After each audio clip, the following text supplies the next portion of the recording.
Το πρώτο μέρος της διάσκεψής μας θα αρχίσει ασχολούμενοι με εκείνη την περιοχή που υποφέρει περισσότερο από όλους, με την μοίρα των προσφύγων, και προσπαθήσαμε να καλέσουμε πολλά άτομα από εκεί. Το όνομά μου είναι Βιόλα Ρέιχαπ και διδάσκω στη Θεολογική Σχολή του Πανεπιστημίου της Βιέννης και συμμετέσχα και εγώ στη διοργάνωση αυτής της διάσκεψης. Χαιρετίζω όλους τους φιλοξενούμενους μας που συμμετέχουν σε αυτήν, που λαμβάνουν μέρος σε αυτή τη διάσκεψη, ιδιαίτερα αυτούς που έρχονται από εκείνες τις δύο χώρες που έχουν υποδεχθεί τους περισσότερους πρόσφυγες από τη Συρία. Θέλω στην αρχή να αναφέρω τα ονόματα των καλεσμένων μας και αρχίζω χρονολογικά, αλφαβητικά. Έχουμε τον Μοχάμαντ Αλ-Κιλάνι. Μόλις έφτασε τώρα στο τραπέζι μας, καλημέρα σας, ο οποίος είναι εκπρόσωπος του Γενικού Γραμματέα της Ιορδανικού Οργανισμού Ανάπτυξης. Μετά ο Ιούσεφ Αλ-Σάμπα είναι ο αντιδήμαρχος του Αμάν της Ιορδανίας. Ο Μάι Αλ-Αΐτ είναι μια ακτιβίστρια από τη Συρία και εδώ ετούσα άσυλο. Δεν έχει πάρει ακόμα την οριστική απάντηση για την διαδικασία χορήγησης ασυλίας. Έχουμε μετά τον Τζορτζ Αντούμ και έχουμε μετά τον κύριο Κρίστιαν Μπέαγα. Είναι από είναι η European External Action Service, η κυρία Μάβα Μπουστάνη από το πρόγραμμα Habitat του Λιβάνου των Ηνωμένων Εθνών. Η κυρία Λορέντς Χέγγελ είναι η Συνεργασία Ανάπτυξης της Αυστρίας, είναι ο οργανισμός στον οποίο ανήκει. Ο κύριος Σούντο Γιάντς, που είναι πρώην διευθυντής του γραφείου του UNHCR στην Νέα Υόρκη. Η κυρία Μαργαρέτα Μάλε, που είναι από τον Οργανισμό των Ιατρών Χωρίς Σύνορα. Ο κύριος Σάλι Μάταρ είναι ο δήμαρχος του Σαχέλ Ελ Τσαχάρνη στο Λίβανο. Ο Βαλίτ Αμπέτ Ραμπό από την Ιορδανία, που έχει σχέση με την κρίση στη Συρία, ο οργανισμός του. Ο Χασάν Ρουμπα Ιχαμπέ είναι ο δήμαρχος του Αλμιά Ζιμάλ στην Ιορδανία και ο κύριος Ναζέμ Ζαλέ είναι επίσης δήμαρχος του Μαρέι στο Λίβανο. Καλώς ορίσατε στην Αυστρία και χαιρόμαστε ιδιαίτερα που καταφέρατε να έρθετε εδώ, μολονότι έχετε τόσες αποστολές, τόσα καθήκοντα και τόσες προκλήσεις στη χώρα σας. Ο πιο μεγάλος αριθμός προσφύγων είναι, σύμφωνα με τις τελευταίες στατιστικές των Ηνωμένων Εθνών από αυτή τη χώρα, είναι η περιοχή της Ανατολής, της Μέσης Ανατολής. Έχουν χιλιάδων προσφύγων, ένα πάρα πολύ μεγάλο αριθμό, μάλλον ένας μεγάλος αριθμός αυτών των προσφύγων φιλοξενείται, έχει γίνει αποδεκτός στο Λίβανο. Έχουμε 1,5 εκατομμύριο και η Ιορδανία έχει επίσης εκατοντάδες προσφύγων. Αυτές οι δύο χώρες, εκτός από τους πρόσφυγες από τη Συρία, έχουν και πρόσφυγες από την Παλαιστίνα από το 1986 και αυτοί οι πρόσφυγες ζουν εκεί σαν πρόσφυγες αυτές τις δύο χώρες. Και αν μου επιτρέπετε, θα ήθελα να αρχίσω με το Λίβανο και να αρχίσω με τον κύριο Αλή Μάταλ, που είναι δήμαρχος, όπως είπαμε. Η πόλη του βρίσκεται στο νότο του Λιβάνου και είναι μια πολύ πολύ σπουδαία περιοχή. Και αυτή η περιοχή, αυτή η περιφέρεια κατάφερε να υποδεχθεί πάρα πολλούς πρόσφυγες. Καλή σας μέρα, σας δίνω το λόγο. Καλημέρα σας και εγώ ευχαριστώ πολύ για την πρόσκληση. Έχουμε μόνο λίγα λεπτά στη διάθεσή μας και δεν θα ήθελα να μακρηγορήσω και να πω περιττά πράγματα.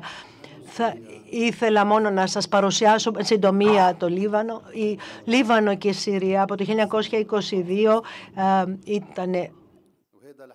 ήταν μια χώρα με βάση την σύμβαση του Ξεϊπικού.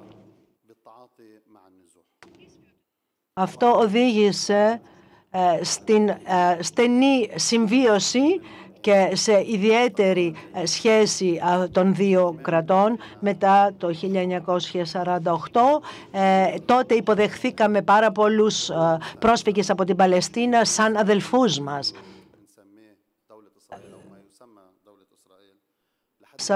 Στο παρελθόν υποφέραμε βεβαίως γιατί είχαμε πάρα πολλούς πολέμους και ειδικά αυτούς με το Ισραήλ και προσπαθήσαμε να χτίσουμε, να δομήσουμε μια χώρα, το Λίβανο, και να φτιάξουμε τις υποδομές μας. Παρ' όλα αυτά κατάφερε το Ισραήλ πολλές φορές να καταστρέψει αυτές τις υποδομές. Αυτό έγινε και το 2011. Λοιπόν, έχουμε πάρα πολλές προκλήσεις και γι' αυτό έχουμε τώρα να αντιμετωπίσουμε και τους πολλούς πρόσφυγες από τη Συρία που είναι οι αδελφοί μας και οι αδελφές μας και οι οποίοι είναι αδελφοί μας ακριβώς επειδή ήμασταν μία χώρα μέχρι το 1922 και ανοίγουμε τις πόρτες μας, ανοίγαμε τις καρδιές μας, ανοίγουμε όλα ό,τι έχουμε για αυτούς τους ανθρώπους και θέλουμε να μοιράσουμε τα πάντα μαζί τους, ό,τι έχουμε στο σπίτι μας, τα τρόφιμά μας, τα πάντα και προσπαθούμε να φτιάξουμε μια υποδομή. Βεβαίως η οικονομική και πολιτική κρίση στην οποία υπόκειται η χώρα μας δεν είναι απλό. Ήταν δύσκολο και θα είναι δύσκολο και θα γίνεται συνέχεια δυσκολότερο. Βεβαίως γιατί ο αριθμός των προσφύγων είναι πάρα πολύ μεγάλος. Και τώρα μιλάω μόνο για τα επίσημα νούμερα. 1.100.000 είναι αυτά που έχουν καταχωρηθεί από τα Ηνωμένα Έθνη, αλλά υπάρχουν και άλλες εκατοντάδες προσφύγων που ζουν στο Λίβανο χωρίς να είναι επίσημα καταχωρισμένα άτομα, χωρίς να έχουν δηλωθεί επίσημα. Δηλαδή, είναι πολλά άτομα που ήρθαν παράνομα στη χώρα μας, γιατί εμείς έχουμε ακόμα ανοιχτά σύνορα με τη Συρία, έρχονται στη χώρα μας και εμείς τους παρέχουμε όλες τις υπηρεσίες που μπορούμε να παράσχουμε και να μοιραστούμε τα πάντα μαζί τους. Η χώρα μας αντιδρά πιο γρήγορα από κάθε άλλο οργανισμό, από κάθε άλλη χώρα. Αντιδρά με το αίσθημα που έχει, όχι μόνο εγκεφαλικά, και προσπαθεί βεβαίως να φερθεί σωστά σε όλους τους πρόσφυγες και πάρα πολλοί κάτοικοι έχουν ανοίξει, όπως είπαμε, τις πόρτες τους και έχουν δεχθεί στο σπίτι τους τους πρόσφυγες και τους παρέσχαν ό,τι χρειάζονται για να ζήσουν. Βεβαίως υπάρχουν και πολλοί άρρωστοι πρόσφυγες και τους πηγαίνουν στα νοσοκομείο ώστε να θεραπευθούν, ώστε να πάρουν την ανάλογη αγωγή. Και εγώ ο ίδιος μετέφερα 2 εγγύους στο νοσοκομείο που ήρθαν σε εμάς και αυτό το κάνουν πάρα πολλά άτομα και αυτό είναι ένα πολύ μικρό κομμάτι από αυτά που συμβαίνουν.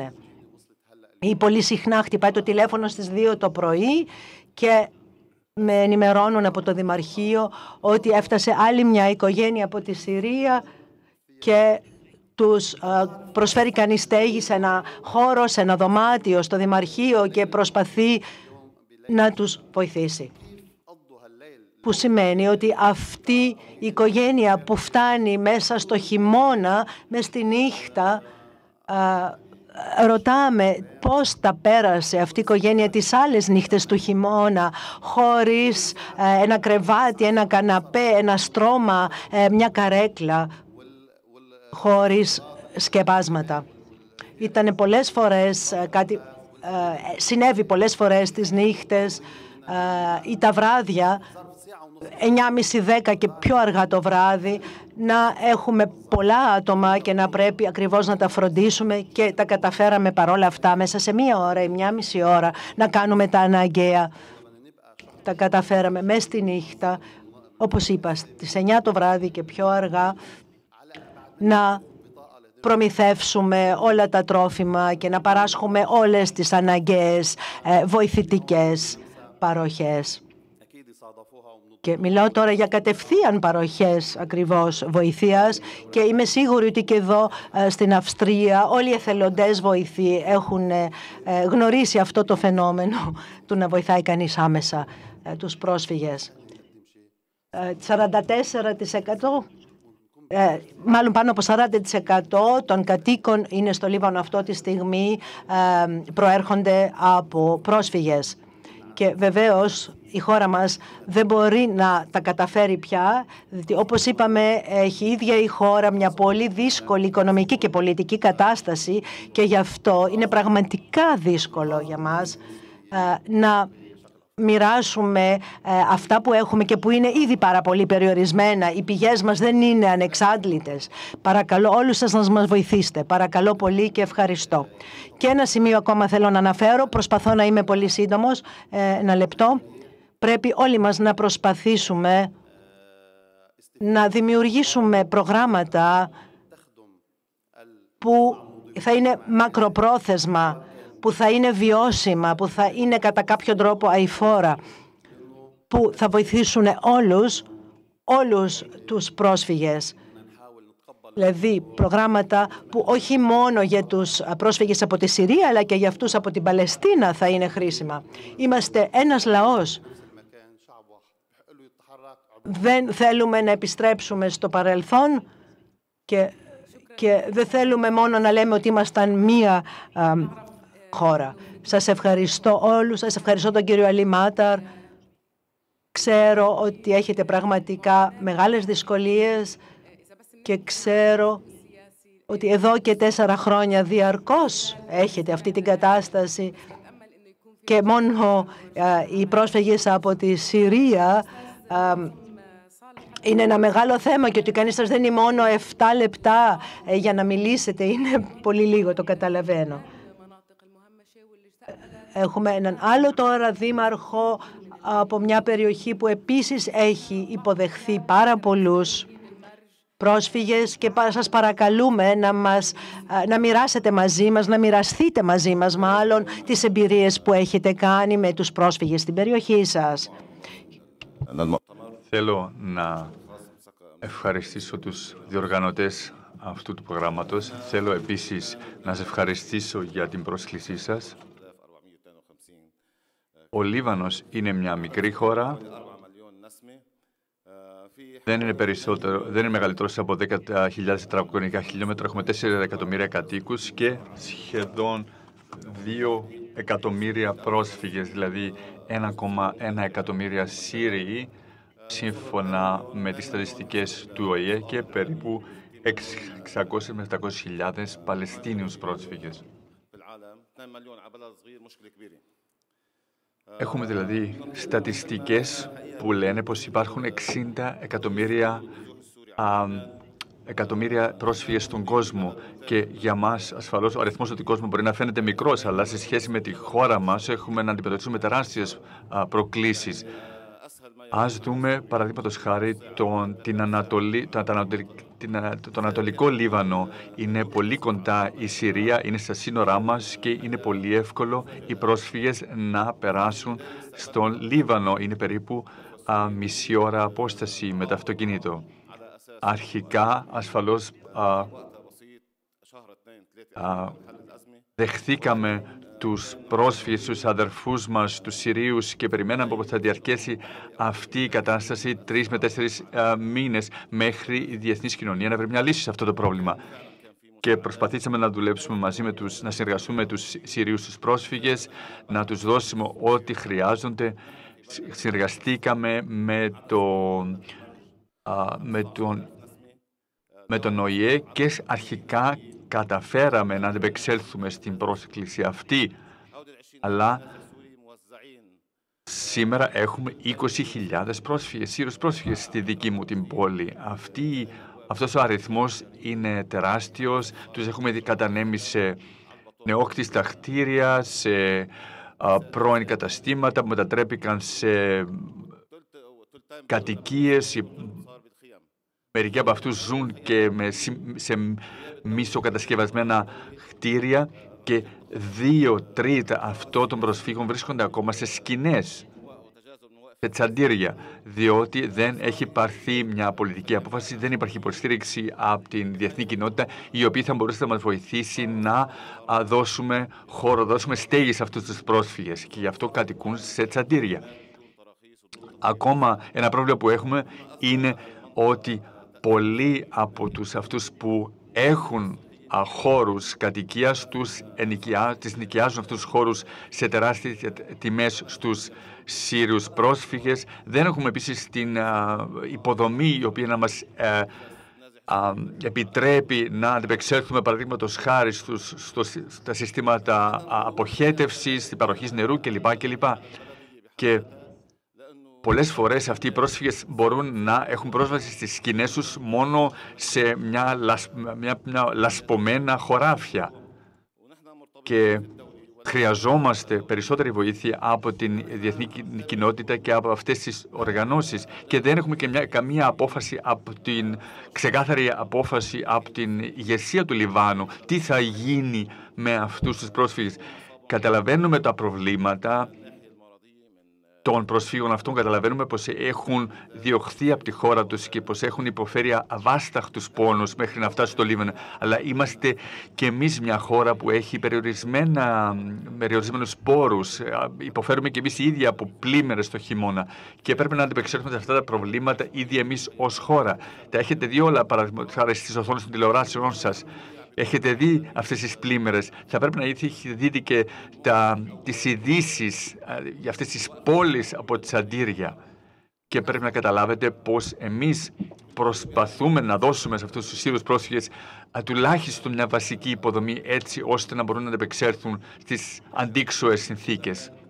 Ασφαλώς έχουμε και εμείς και πολύ λίγες ιδιωτικές πρωτοβουλίες από την κοινωνία μας. Υπάρχουν και πολύ λίγοι οργανισμοί μη κρατικοί που υποστηρίζουν αυτούς τους Σύρους πρόσφυγες. Ασφαλώς, όπως είπα και πριν, αυτό είναι μεγάλο βάρος για την υποδομή την Λιβανέζικη. Στη δική μας την πόλη μπορούμε να υποστηρίξουμε μάξιμου 15.000, έχουμε τώρα ήδη περισσότερες από 20.000 από εκείνους που μπορούμε να αντέξουμε, δεν έχουμε αρκετό νερό, αποχέτευση κλπ.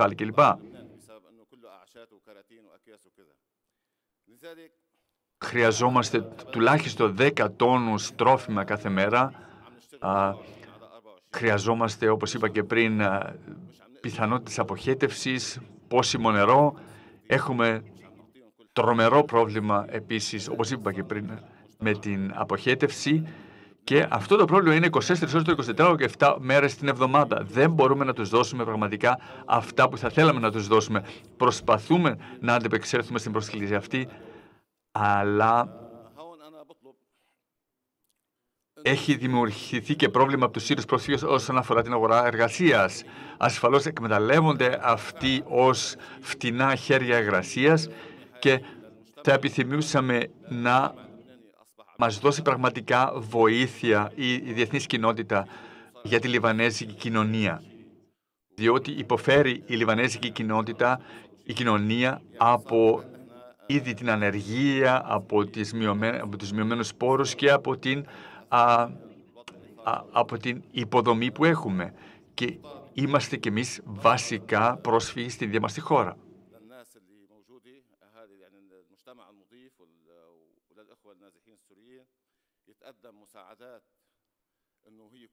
Ας ρίξουμε και μια ματιά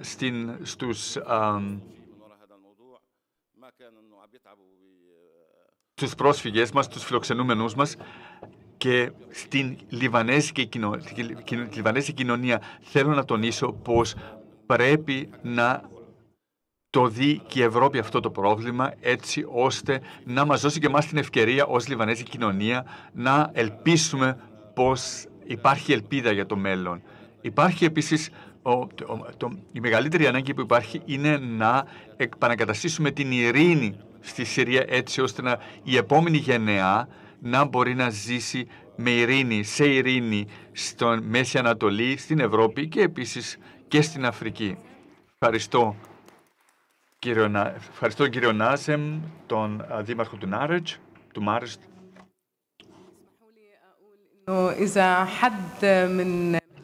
Μου επιτρέπετε να προσθέσω ότι όταν ένας δήμαρχος του Λίβανου λέει ότι και η κοινωνία στο Λίβανο θεωρεί ότι έχει ξεπεράσει κανείς όλες τις δυνατότητες, όλα τα αποθέματα πόρων,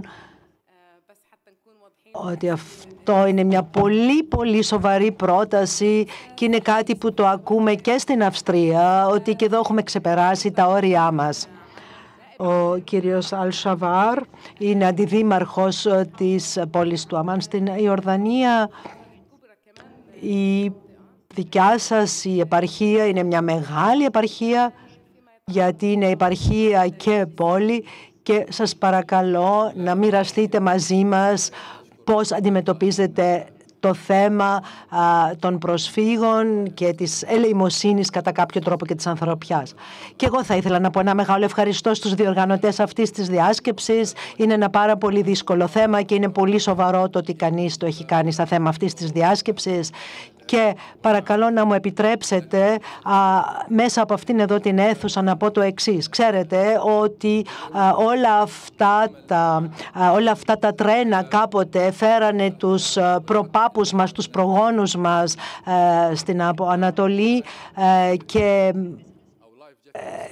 το δοκίμασαν για να ζήσουν μια καλύτερη ζωή, και έχουμε τώρα αυτήν την πρωτοβουλία την ΝΑΟ που μας έχει δείξει τα σωσίβια σαν σύμβολο, ένα σύμβολο που θα βοηθήσει την οικογένεια μας, τα παιδιά μας, τους συγγενείς μας να περάσουν το Αιγαίο για να φτάσουν σε σίγουρο έδαφος. Στην Ιορδανία έχουμε 1,5 εκατομμύριο κατοίκους και 2 εκατομμύρια πρόσφυγες, ίσως και παραπάνω, γιατί αυτά είναι επίσημα νούμερα, ίσως περισσότερα, ακόμα περισσότερους. Θα ήθελα για λίγο να μιλήσω για την Ιορδανία. Έχουμε βεβαίως πολύ μεγάλες προκλήσεις, πολύ μεγάλες αποστολές με το συγκεκριμένο θέμα, και σήμερα δεν είναι πια δυνατόν να αντιμετωπίσουμε μερικές περιπτώσεις έτσι όπως θα το ευχόμαστε να μπορούμε να το κάνουμε.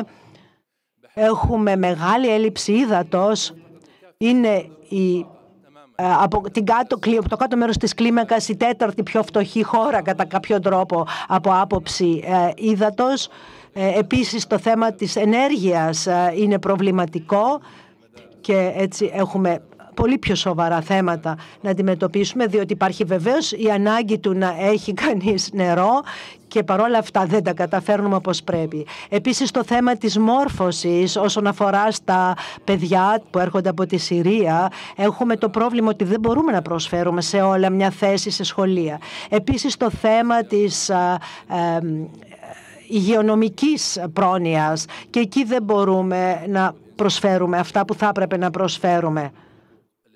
Αναλαμβάνουμε όλες μας τις ευθύνες, έχουμε την ηθική ευθύνη για την υγεία των προσφύγων.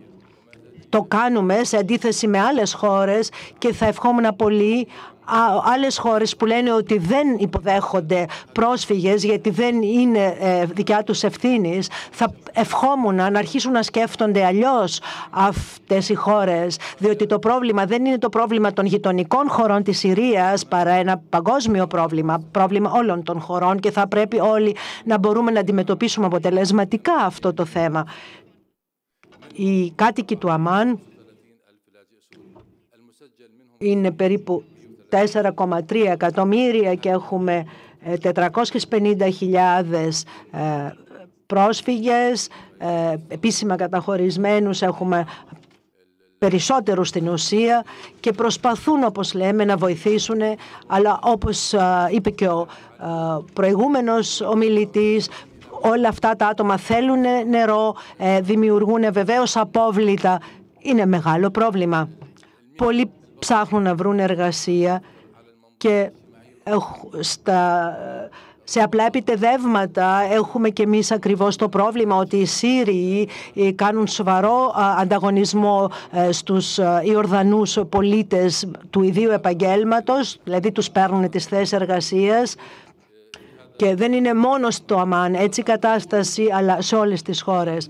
Και γι' αυτό θα παρακαλούσα η κοινωνία των κρατών να αναλάβει περισσότερες ευθύνες.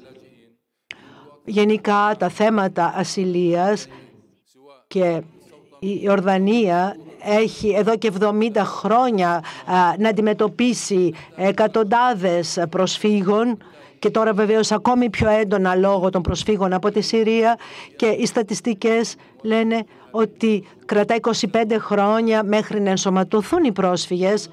Εμείς δουλεύουμε, όπως είπα, αντιμετωπίζουμε πρόσφυγες εδώ και 70 χρόνια και παρακαλούμε να μας δοθεί βοήθεια.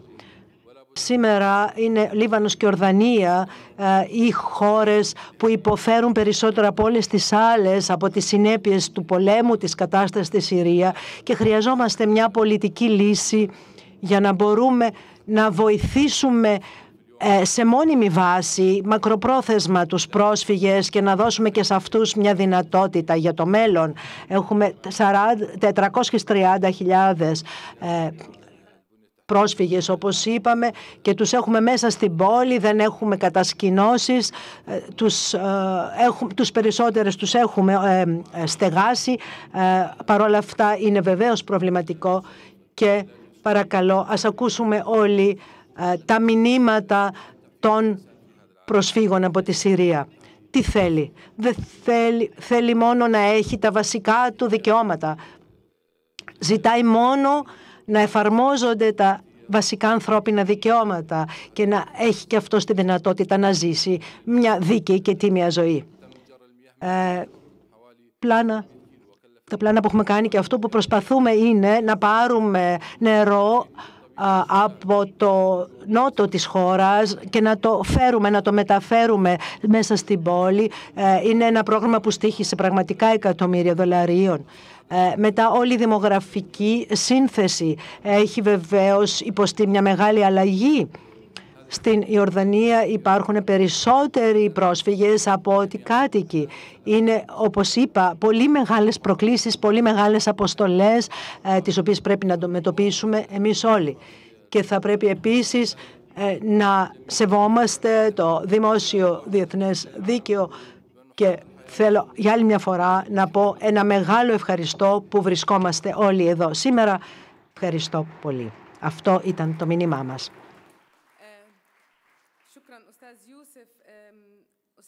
Ευχαριστώ πολύ, κύριε Γιούσεφ Ασαμπάρ. Ο κύριος Χάσαν Ασαραπαγίρα είναι ο δήμαρχος του Μαλτζιμάρ. Ο κύριος Ιώσεφ είναι από την πρωτεύουσα και το Αμάλτζιμάλ είναι ένα χωριό που κανένας δεν ξέρει που βρίσκεται στο Λίβανο. Ο υπόλοιπος πληθυσμός δεν ξέρει που βρίσκεται αυτό το χωριό. Πολλοί από εσάς σε αυτή την αίθουσα δεν μπορεί να ξέρουν το Αλτζιμάλ, διότι εκεί είναι ο κατασκήνωση του Αλσάνταρη, είναι ο μεγαλύτερος προσφυγικός καταβλισμός στην Ιορδανία. Να μας πείτε παρακαλώ εσείς τις εμπειρίες σας με τους Σύριους πρόσφυγες στην Ιορδανία, στο Εμαλτζιμάλ. Καλημέρα σε όλους σας.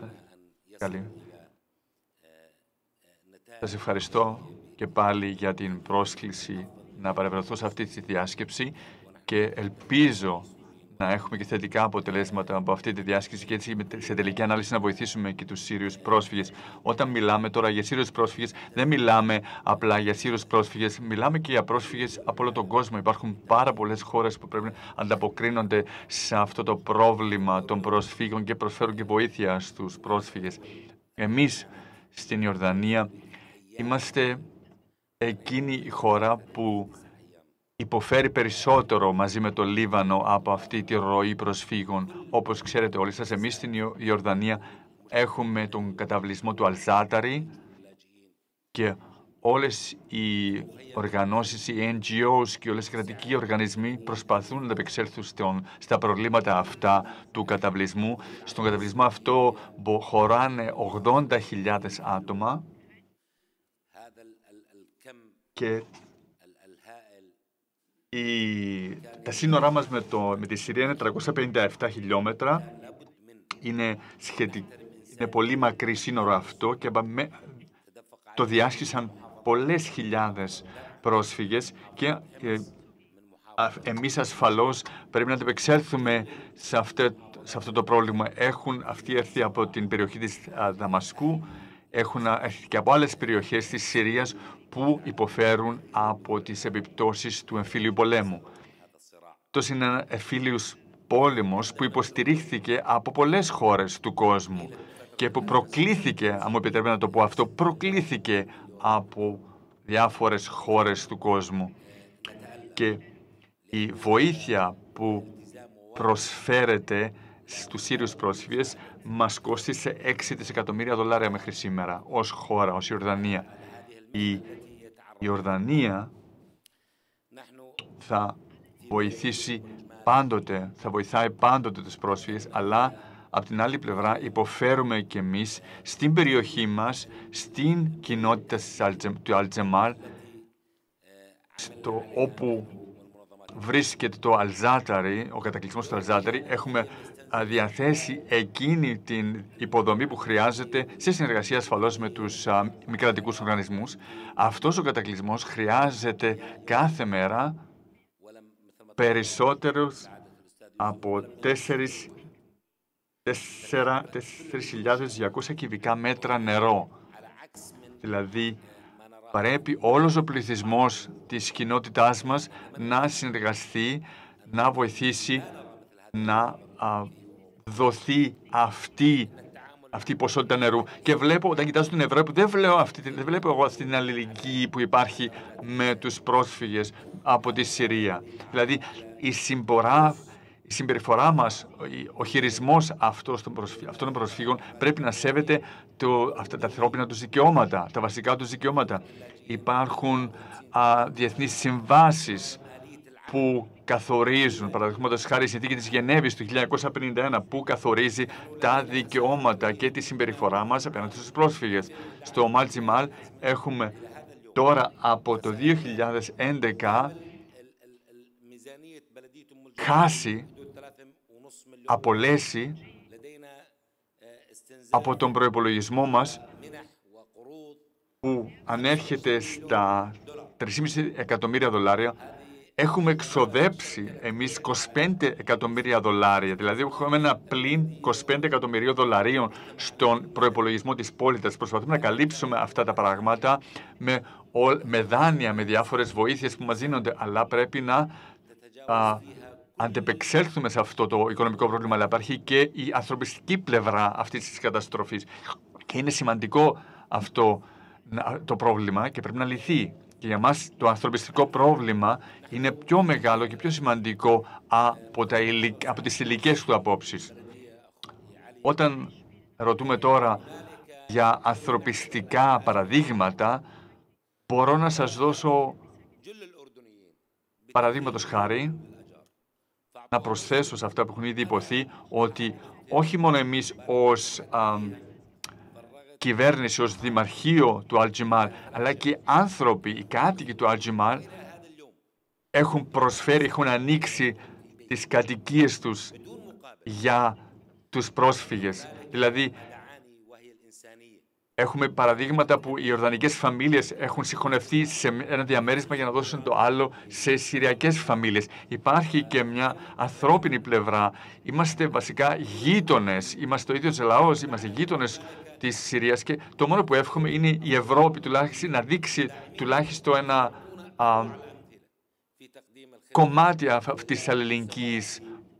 Χρειαζόμαστε περισσότερη βοήθεια, περισσότερη υποστήριξη και ασφαλώς βιώσιμη υποστήριξη, έτσι να βοηθήσουμε όχι μόνο τους πρόσφυγες στην Ευρώπη, αλλά και στη δική μας την περιοχή. Ο εμφύλιος πόλεμος στη Συρία έχει εξελιχθεί σε μια κρίση που επηρεάζει και αφορά όλο τον κόσμο. Και πρέπει να αναλάβουμε και εμείς τη δική μας την ευθύνη. Είναι μια κρίση που μπορεί η λύση να βρεθεί μόνο στη διεθνή κοινότητα. Δηλαδή, θέλω να παρακαλέσω τους σοσιαλιστές, την αριστερά στην Ευρώπη, να μας βοηθήσει κατά των εξτρεμιστών, κατά των ακροδεξιών. Το βλέπετε ότι έχουμε αυτό το πρόβλημα στην Ευρώπη, αλλά πιστεύω πως οι φωνές εκείνων που απαιτούν ανθρωπιστικότητα, ανθρωπισμό, είναι πιο δυνατές. Αυτές οι φωνές είναι δυνατές και όπως είπα και πριν, και εμείς έχουμε ξεπεράσει τον προπολογισμό μας. Έχουμε απώλειες και σε αυτό θέλω να παρακαλέσω τους φίλους μου, τους Ευρωπαίους, να μας βοηθήσουν, να μας υποστηρίξουν. Υποστηρίζοντας ή τους γείτονες της Ιορδανίας, τους γείτονες, τις γειτονικές χώρες της Συρίας, δηλαδή το Λίβανο και την Ιορδανία.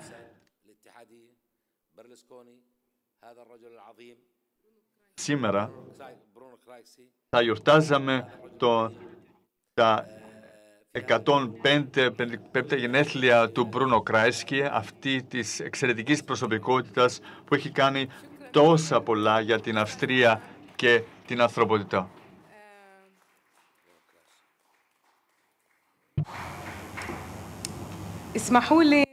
Ευχαριστώ πολύ τον κύριο Γιώζεφ Αλ-Σαρμπέ και παρακαλώ να μου επιτρέψετε να δώσω το λόγο σε μια φωνή κυρίας, μιας κυρίας από τη Συρία, για να εξασφαλίσουμε ότι αυτά που λέμε για τους πρόσφυγες από τη Συρία μόνο γενικό χαράκτα έχουν ή είναι αυτά που λένε τρίτα άτομα, αλλά για να δώσουμε ένα πρόσωπο και μια φωνή σε ένα πρόσωπο. Λοιπόν, λέω καλώς όρισες στην νεαρά κυρία που ήρθε πριν από 2 μήνες στην Αυστρία, κατάγεται από την Τέρα, εκείνη την πόλη από όπου ξεκίνησαν όλα τα επεισόδια.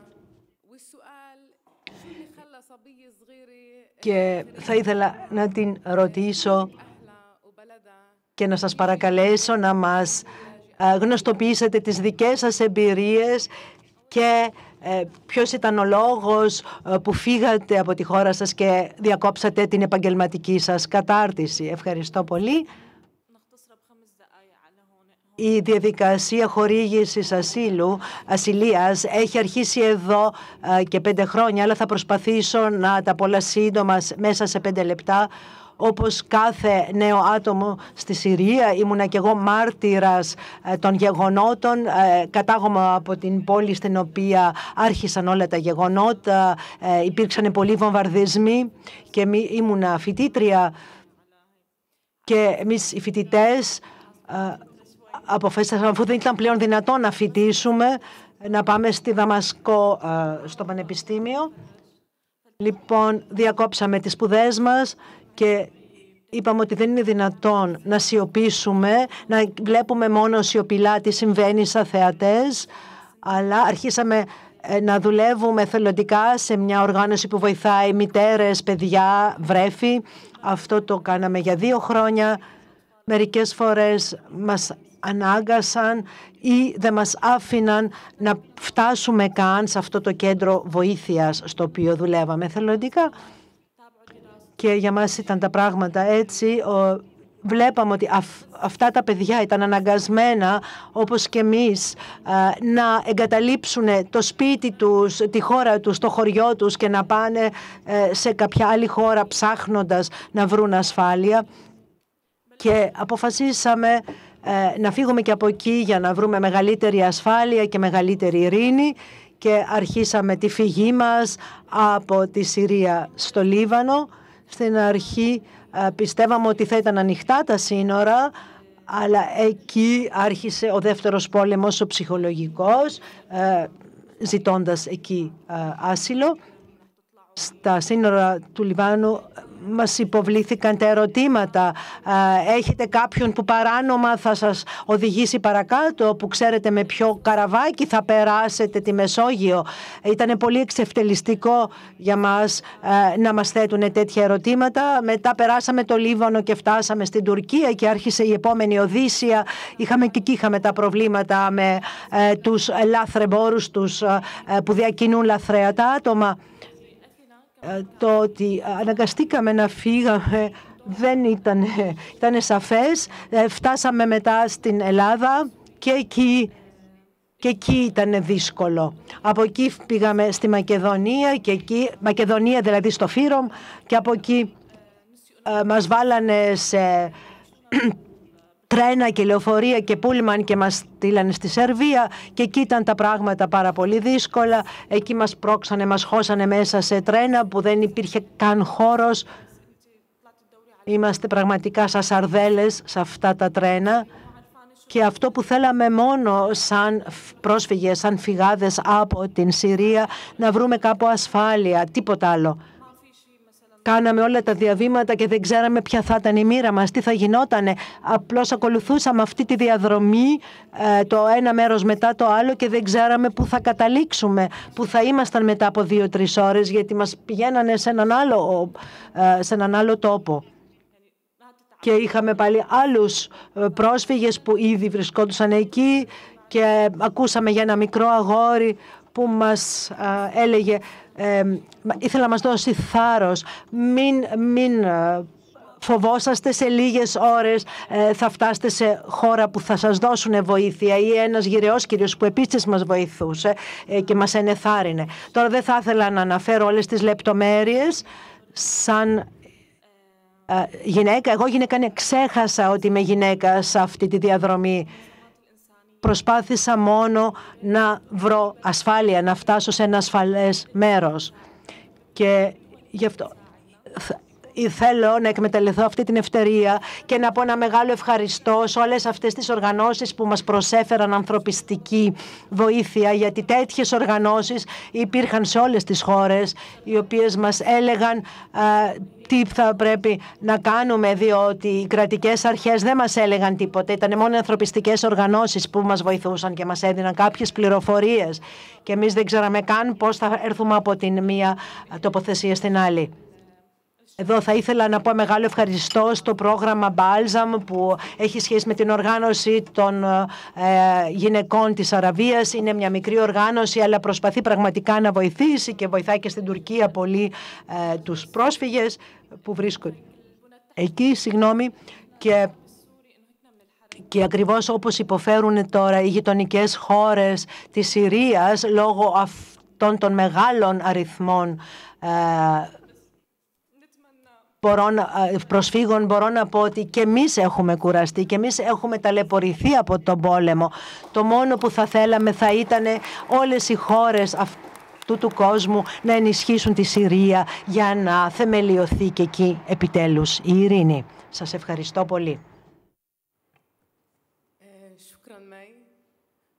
Ευχαριστώ, Μαέ. Ξέρω πως δεν είναι εύκολο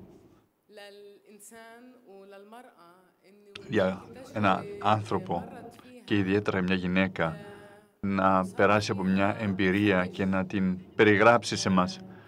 Μια εμπειρία που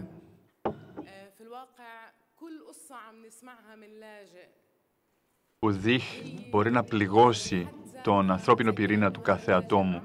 Και αυτή είναι και η ιστορία του κάθε πρόσφυγα.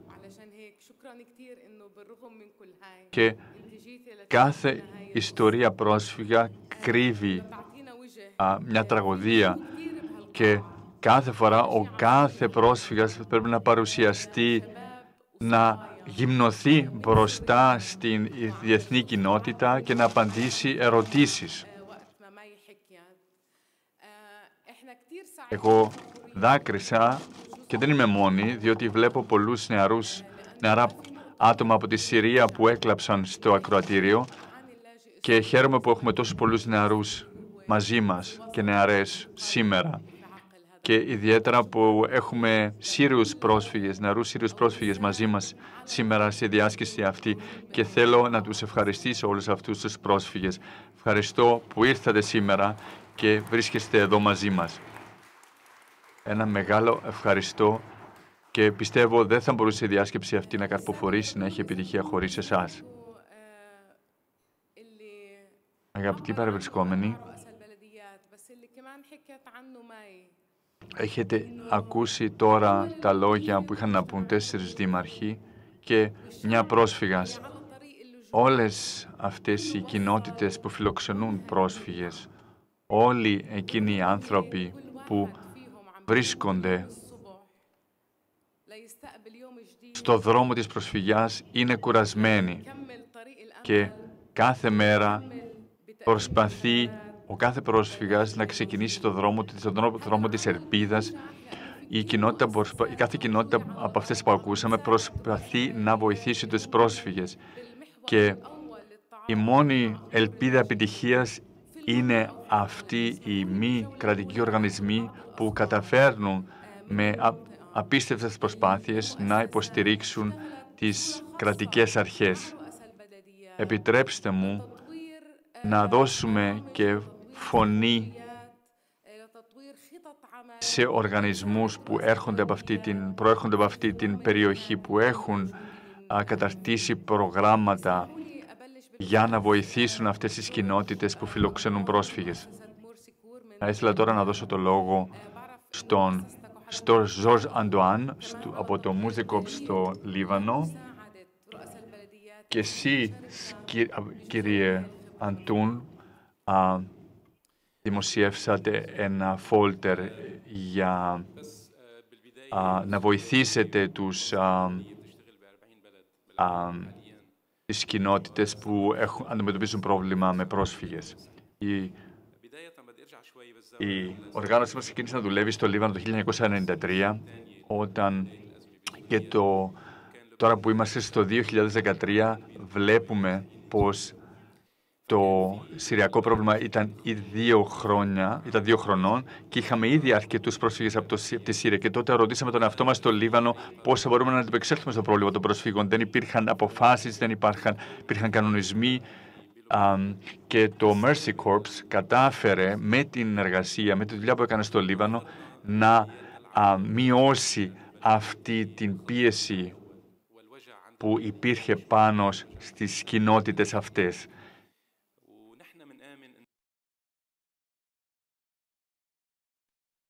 Μιλώντας με τους υπεύθυνους των Δήμων και σε συνεργασία με τους διεθνείς NGOs, προσπαθεί να προσφέρει όχι μόνο βοήθεια, αλλά και να κατανοήσει τα προβλήματα που αντιμετωπίζουν και οι κοινότητες αυτές και οι δήμοι αυτοί και οι πρόσφυγες και να τα λύσει αυτά τα προβλήματα. Είχαμε την ιδέα να κάνουμε μια έρευνα, μια μελέτη, έτσι ώστε να ελέγξουμε πώς χειρίζονται αυτοί οι δήμοι τους πρόσφυγες. Επιλέξαμε 12 δήμους στην Ανατολή και είχαμε ένα μίξ κατά κάποιο τρόπο των δήμων που αντεπεξέλθηκαν καλά στο πρόβλημα προσφύγων και αυτών που δεν αντεπεξέλθηκαν καθόλου. Έχουμε επίσης επισκεφθεί χιλιάδες μικρά χωριά και μόνο 500 από αυτά τα χωριά είναι οργανωμένα ως δήμοι και πολλοί από αυτούς τους δήμους είναι σε πρακτικούς όρους είναι βασικά μικρά δωμάτια, δεν αποτελούν πραγματικό δήμο, δημαρχείο. Δηλαδή, μελετήσαμε την συμπεριφορά, την ανταπόκριση στην κρίση, την βοήθεια που υπήρχε, τις υπηρεσίες που πρόσφεραν αυτοί οι δήμοι στους πρόσφυγες και επίσης μιλήσαμε με τους ίδιους τους πρόσφυγες και επίσης με την κοινωνία εκεί που τους υποδέχεται.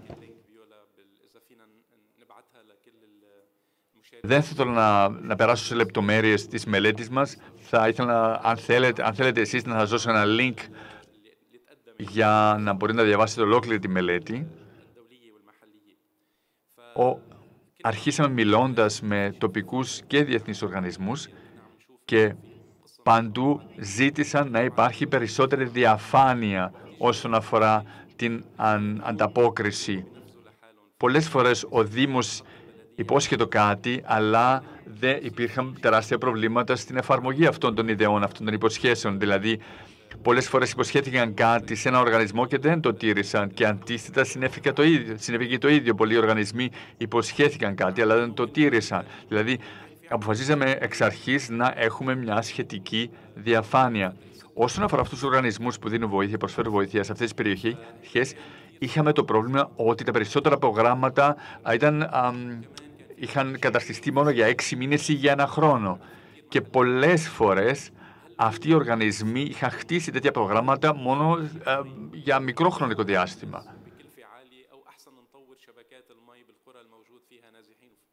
Επίσης, παραδείγματος χάρη, είχαμε το πρόβλημα με το νερό. Δηλαδή, είναι καλύτερο να προσφέρεις, να διανέμεις μπουκάλες με νερό, ή είναι καλύτερα να επεκτείνεις το δίκτυο παροχής νερού ή να επεκτείνεις επίσης και το δίκτυο αποχέτευσης.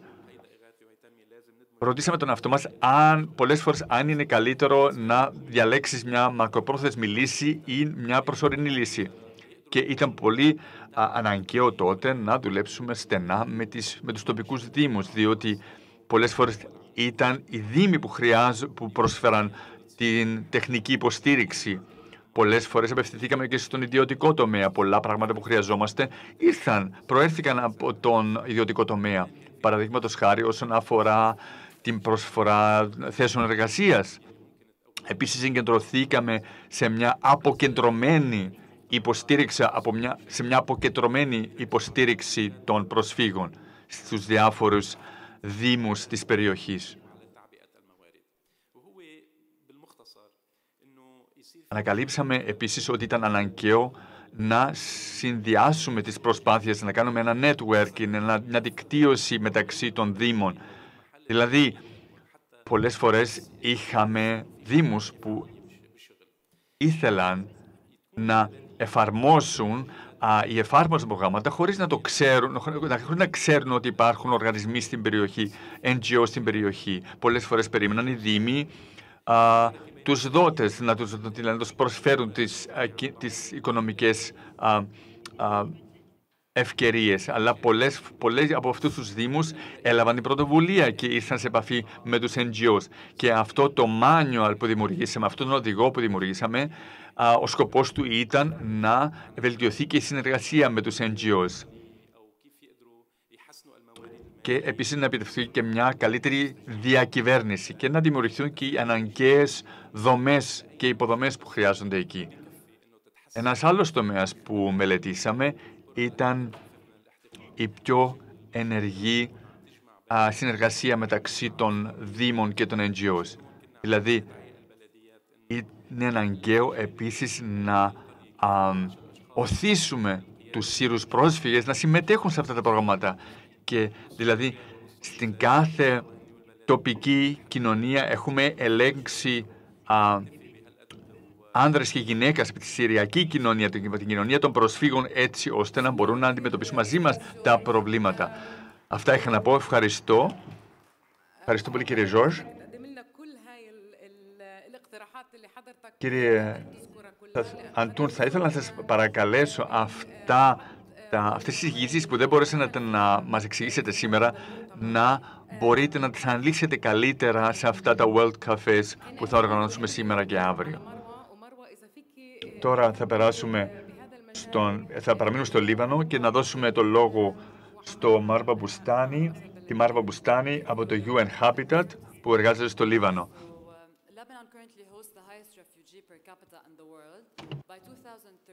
Από το 2013 έχουμε ξεπεράσει το Master Plan που να έχουμε περίπου 5,3 εκατομμύρια. Χωρίς την υποστήριξη την κρατική, αυτοί στο Λίβανο έχουν αναλάβει οι μη κρατικοί οργανισμοί και επίσης οι τοπικοί οργανισμοί απαιτούσαν και βασικές υπηρεσίες, αλλά δεν υπήρχε δυστυχώς η δυνατότητα να αντιπεξέλθουν σε τέτοιες τεράστιες ροές προσφύγων. Θα σας δώσω μια μικρή γεύση αυτών των αριθμών.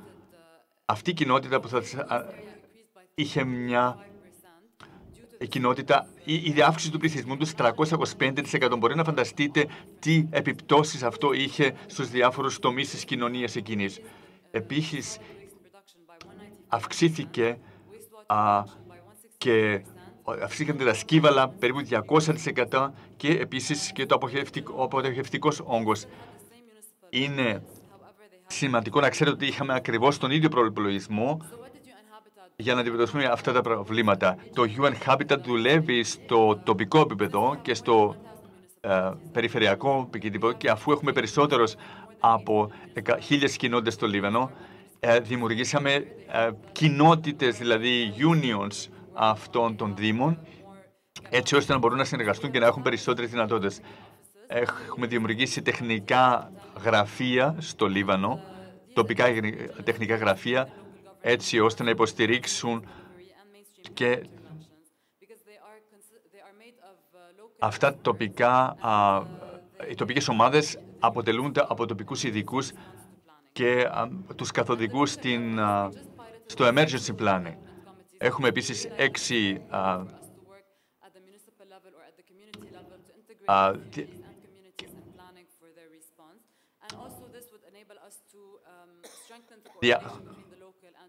Συγγνώμη, παιδιά, τα διαβάζει και έχει πολλούς αριθμούς και είναι δύσκολο να την ακολουθήσεις. Λοιπόν,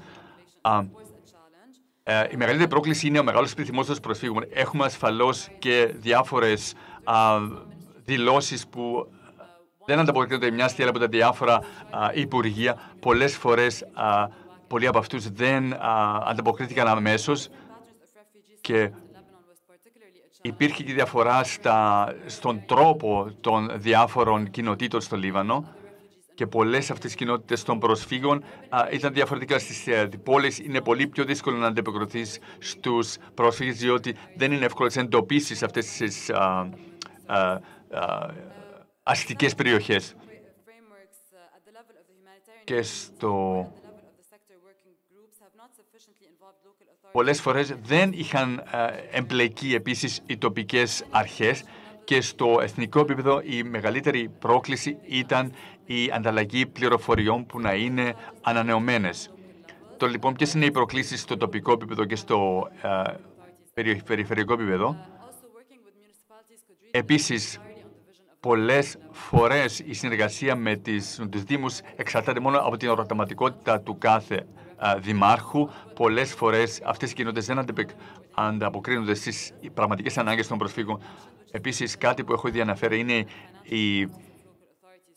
και η δυναμία των τοπικών αρχών να ανταπεξέλθουν από οικονομική πλευρά και επίσης δεν υπάρχει και συνεργασία μεταξύ των διάφορων κοινοτήτων και των διάφορων δήμων. Δηλαδή, η πρόκληση για μας ως Ηνωμένα Έθνη είναι να ανταπεξέλθουν σε αυτή την απώλεια. Λοιπόν, η ανθρωπιστική αντίδραση, η ανταπόκριση στην ανθρωπιστική πρόκληση στη Συρία πολλές φορές γίνεται με σχέδια που καταρτίστηκαν από τη δεκαετία του 50. Τότε δηλαδή πρέπει να εξελιχθούν νέα σενάρια έτσι ώστε να επεξέλθουμε σε αυτά τις προκλήσεις. Πολλές φορές δηλαδή βρίσκουμε λύσεις ενώ προχωρούμε. Δηλαδή προσπαθούμε τώρα να κάνουμε διάφορους προγραμματισμούς μαζί με τις κοινότητες, όχι δηλαδή να προγραμματίσουμε για αυτές μόνο. Και επίσης πρέπει να λάβουμε επίσης δηλαδή τοπικές ανταποκρίσεις, όχι δηλαδή να δουλεύουμε παράλληλα σε πολλούς τομείς. Επίσης πρέπει να αυξήσουμε και τη συνεργασία μεταξύ και των διεθνών οργανισμών. Thank you, Marwa. So it seems Ευχαριστώ, Μάβα. Προφανώς είναι ότι η Habitat έχει κάνει πολύ καλές εμπειρίες. Συγγνώμη, μίλησα τώρα αγγλικά. Ναι, θα μιλήσω πάλι αραβικά. Okay.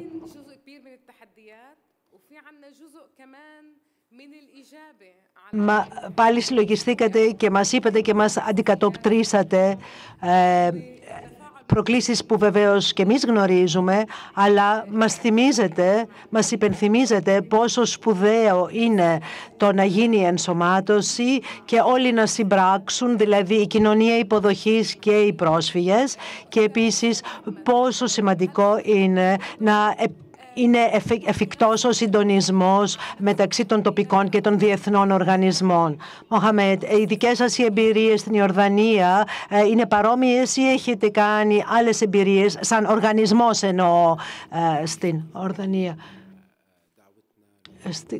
Καταρχήν θα ήθελα και εγώ να πω ένα μεγάλο ευχαριστώ στους διοργανωτές και αυτούς που είχαν την πρωτοβουλία για αυτή τη διάσκεψη. Ευχαριστώ θερμά. Και ένα μεγάλο ευχαριστώ σε όλους τους παρευρισκομένους, τους συνάδελφούς μου, συναδέλφισες, σε όλους εδώ στο στρογγυλό τραπέζι, σε όλους τους οργανισμούς ευημερίας. Ο δικός μας οργανισμός ιδρύθηκε το 1990 και θεωρεί σαν αποστολή του να βοηθήσει άτομα που χρειάζονται βοήθεια όπως τη χρειάζονται. Σήμερα δουλεύουμε περίπου σε 37 χώρες και παρέχουμε ανθρωπιστική βοήθεια. Στην αρχή είμαστε στον Νταρφούρ, τώρα δουλεύουμε και στη Σομαλία και στο Αφγανιστάν και σε άλλες χώρες. Οι πρόσφυγες από την Συρία, αυτό είναι το θέμα. Όλοι μιλάνε σήμερα για την κρίση με τους πρόσφυγες από τη Συρία σαν συνέπεια της Αραβικής Άνοιξης, και στη Συρία νομίζω το Μάρτιο του 2011 άρχισε, και τότε έφτασαν οι πρώτοι Σύριοι στα σύνορα, στις πόρτες των Λιβανέζων και ζήτησαν βοήθεια.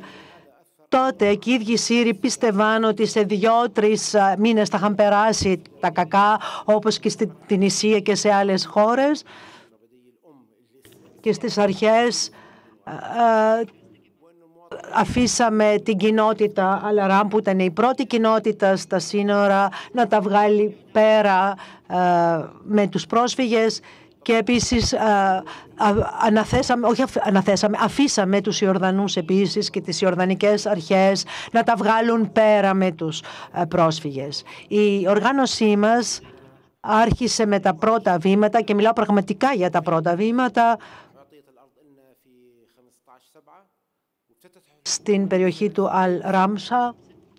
Στις 15 Εβδόμου του 2011 άρχισε να χτίζει, να δομεί το καταβλισμό Συρίων, και ο Τζορτζ Αντούν ήταν δίπλα μου και με βοήθησε πολύ. Προσπαθήσαμε ακριβώς να προωθήσουμε αυτή τη δομή, προσπαθήσαμε να συντονίσουμε όλα αυτά που χρειαζόμασταν.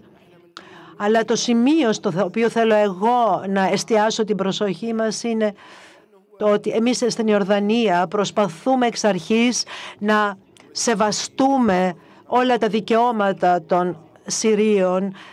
Είναι οι αδελφοί μας και αδελφές μας. Είμαστε πολύ συγγενείς, εξ αρχιστίας ιδιαίτερα, με πολλά άτομα από τη Συρία. Και το πρόβλημα αποδείχθηκε να είναι πολύ πολύ μεγαλύτερο από ότι το πρόβλημα μιας κοινωνίας μόνο, μιας μικρής κοινωνίας στο Λίβανο ή στην Ιορδανία. Ένα πρόβλημα που δεν μπορεί να το αντιμετωπίσει μόνο μια μικρή κοινωνία. Βεβαίως και η Τουρκία έχει πρόβλημα να τα βγάλει πέρα. Και εκεί υπάρχουν οργανισμοί που βοηθάνε τους πρόσφυγες, όχι μόνο ο Ερυθρός Σταυρός, επίσης και οι κοινότητες και οι πολίτες.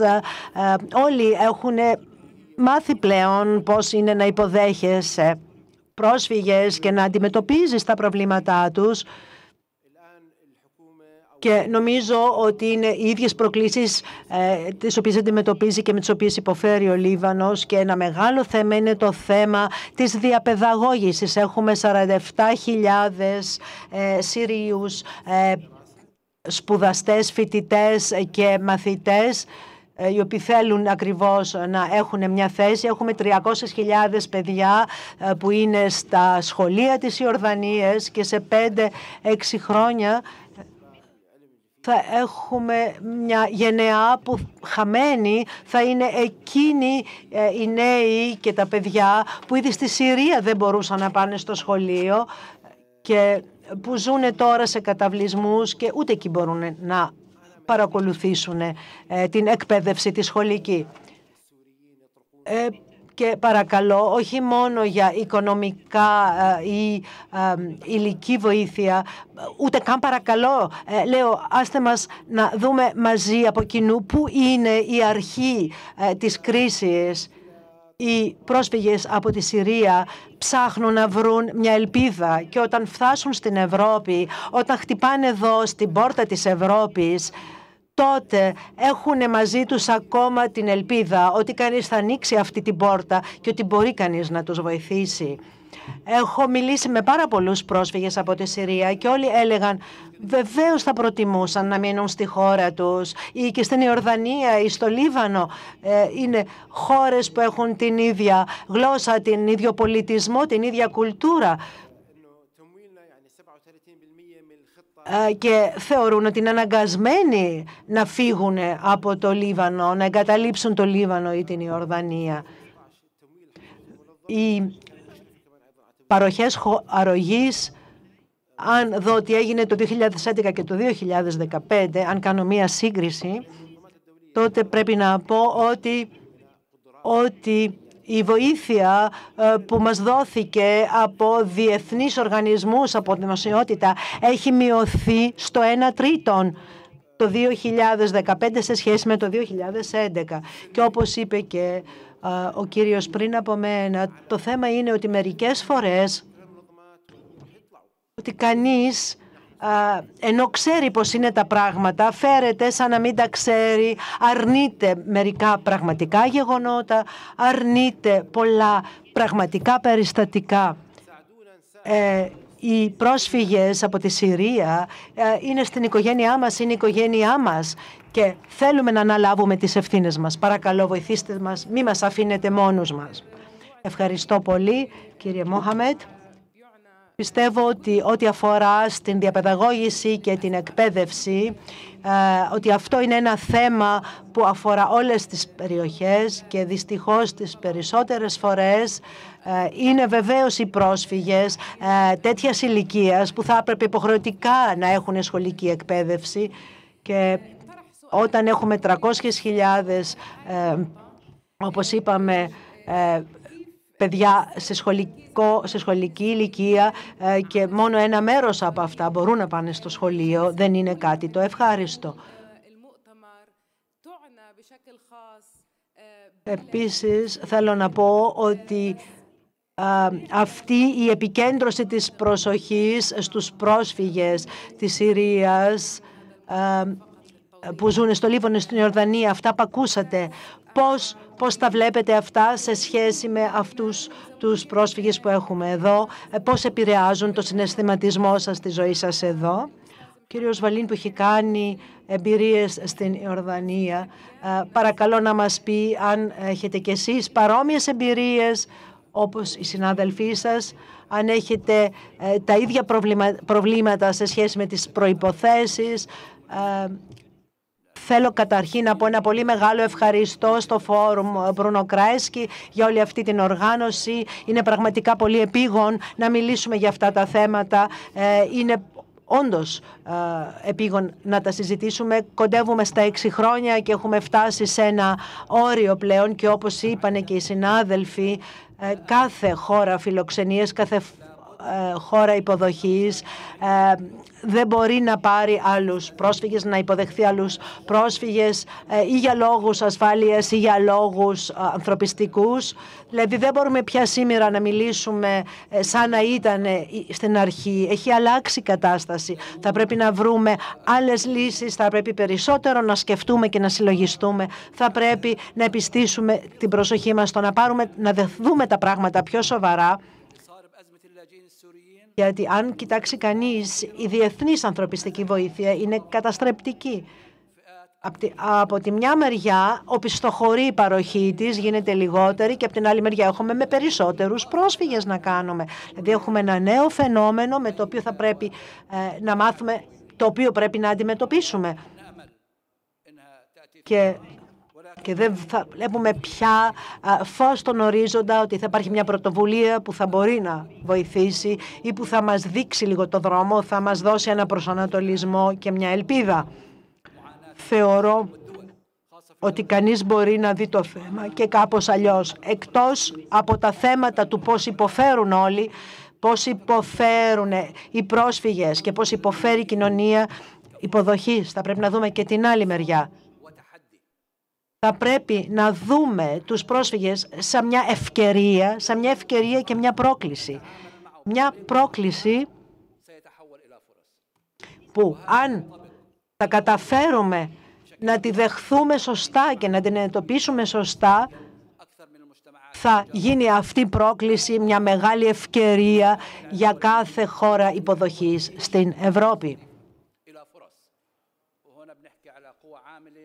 Και με διεθνή βοήθεια πιστεύω ότι είναι δυνατόν να καταλάβει κάθε κοινωνία υποδοχής ότι αυτή η πρόκληση μπορεί να είναι πραγματικά μια μεγάλη ευκαιρία.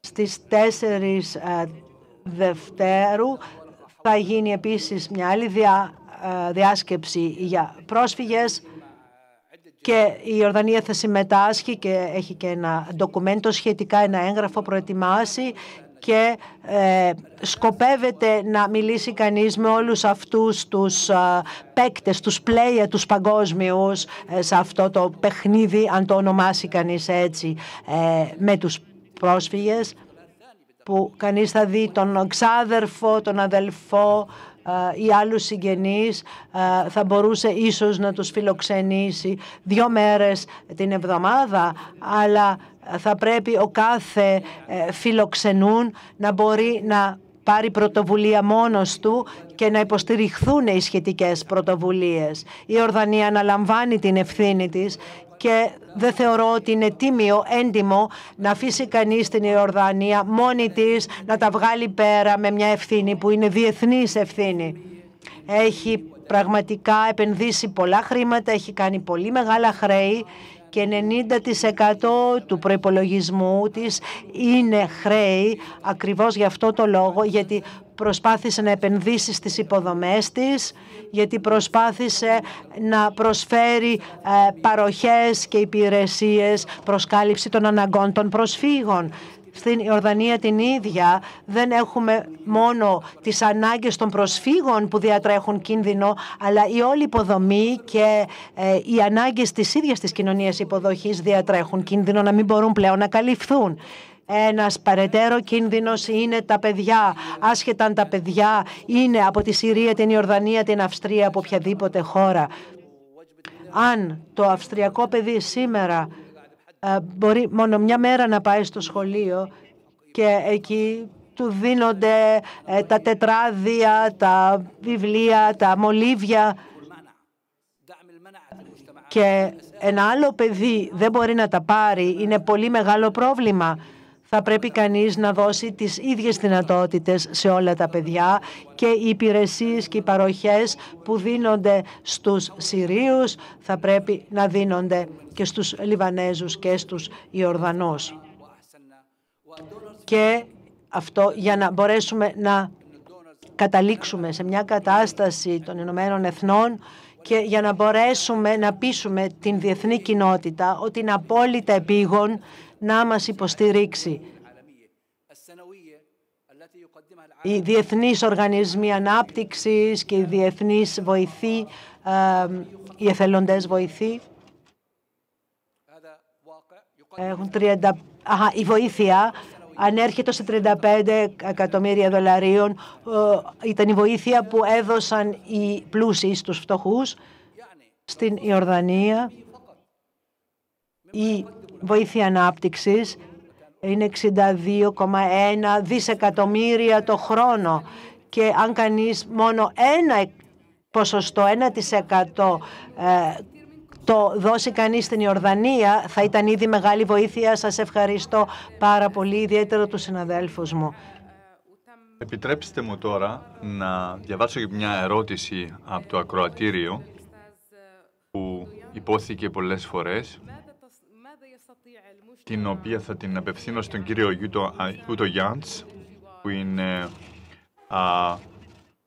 πρόεδρος του Γραφείου των Προσφύγων στη Νέα Υόρκη.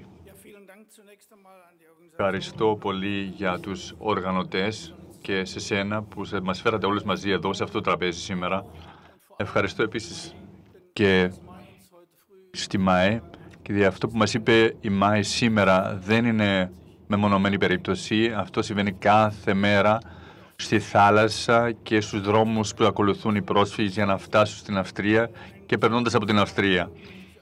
Θέλω επίσης να ευχαριστήσω ιδιαίτερα την κοινωνία που ήταν ο λεγόμενος first responder σε αυτό το πρόβλημα, και επίσης θέλω να ευχαριστήσω τους δημάρχους που συνεισφέρουν τεράστια βοήθεια, περισσότερα από αυτά που θα περίμενε κάποιος από αυτούς.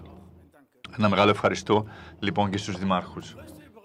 Η μεγαλύτερη έκπληξη για μένα ήταν ότι η ροή των προσφύγων δεν σταμάτησε όταν ξεκίνησε ο χειμώνας στην Ευρώπη.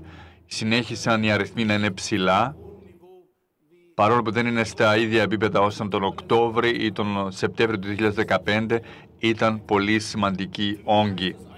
Για μένα σημαίνει αυτό πως η κατάσταση κάτω στο έδαφος στη Συρία δεν έχει αλλάξει. Αυτό είναι σημαντικό να μην το ξεχνάμε, διότι όταν ακούω τις τελευταίες αναφορές της Commission Inquiry, ακούγεται ως ιστορία τρόμου με βόμβες βαρέλια που ρίχνονται με επιπτώσεις δραματικές για τον πληθυσμό της γειτονιών πάνω σε αυτές που πέφτουν οι βόμβες, και περίπου 50% του πληθυσμού της Συρίας είναι σήμερα πρόσφυγες. Δεν έχουν καμία πιθανότητα να προσφέρουν προστασία στις οικογένειές τους εκτός από τη φυγή. Δεν είναι ποτέ εύκολη απόφαση να την πάρεις, να εγκαταλείψεις το σπίτι σου. Πολλοί το σκέφτονται 10-20 φορές πριν να φύγουν, διότι ξέρουν ότι θα είναι πολύ πιο δύσκολο να επιστρέψουν στην πατρίδα τους όταν θα επιτρέπεται αυτό, από τη στιγμή που θα έχουν φύγει. Η εικόνα που βλέπουμε πάνω στη σκηνή είναι σύμβολο για αυτή την έξοδο από τη Συρία. Με αυτά τα σωσίβια που βλέπετε στη σκηνή, ένα πράγμα που έμαθα εγώ εντωμεταξύ είναι πως πολλοί πουλάνε και σωσίβια που δεν περιέχουν υλικό μέσα που επιπλέει. Δηλαδή περιέχουν, αυτοί οι λαθρέμποροι πουλάνε τα σωσίβια που περιέχουν σφουγγάρι μέσα, σφουγγωτό υλικό, το οποίο τραβά τους πρόσφυγες στο βυθό. Αγαπητοί κυρίες και κύριοι, η απάντηση που βλέπω από τους πολιτικούς, από τους ηγέτες πάνω σε αυτό το πρόβλημα είναι δηλαδή η απάντηση, είναι η φυγή στον μικρότερο κοινό παρονομαστή. Δεν είναι η λύση αυτή. Ο υψηλός επίτροπος των Ηνωμένων Εθνών για τους πρόσφυγες, ο οποίος ξέρει και την κατάσταση στην Παλαιστίνη, το πρώτο που έκανε, επισκέφθηκε τις γειτονικές χώρες της Συρίας, ήταν ήδη τις πρώτες μέρες στο Λίβανο και στην Ιορδανία και εξέφρασε την αλληλεγγύη του με τις χώρες αυτές και με τον πληθυσμό των χωρών αυτών που αντιμετωπίζουν τα προβλήματα του προσφυγικού. Και αυτό ήταν σημαντικό να δοθεί ένα τέτοιο σήμα. Δυστυχώς, οι προσφορές που κάνει η Υψηλή Επιτροπή των Ηνωμένων Εθνών, έτσι ώστε να επιτρέψει μια τουλάχιστον κανονική ζωή στους πρόσφυγες κάτω στη Συρία, αυτές οι προσφορές που κάνει κάνουν τα Ηνωμένα Έθνη δεν αρκούν. Όταν βλέπω τους αριθμούς του 2015, τόσο ο Λίβανος όσο και η Ιορδανία έχουν μείον, δηλαδή έχουν απώλειες ύψους 50%. Πρέπει να αντιληφθούμε ότι αυτά που συμβαίνουν εκεί κάτω είναι καταστροφικά, διότι χάνουμε μια ολόκληρη γενιά, χάνουμε δηλαδή μια γενιά παιδιών που δεν θα εκπαιδευτούν, δεν θα έχουν καμία κατάρτιση, δεν θα πάρουν καμία εκπαίδευση, σχολική εκπαίδευση και ασφαλώς μπορεί να αποτελούν αυτά και κίνδυνο για το μέλλον. Να σας δώσω και η απάντηση που δίνει η Ευρώπη, δηλαδή και η Αυστρία με την απειλή των ορίων, δεν είναι αυτή μια απάντηση από την Ευρώπη που να είναι σωστή έτσι ώστε να εξέλθουμε στα προβλήματα αυτά. Και πιστεύω πως θα χρειαστούμε άλλες λύσεις, διότι δεν βλέπω αλλαγές στην κατάσταση της Συρία το 2016. Ευχαριστώ πολύ. Έχουμε λάβει την οδηγία ότι μας παραμένουν μόνο 20 λεπτά. Τώρα να δώσουμε το λόγο στον κύριο Κρίστιαν Μπέργκερ,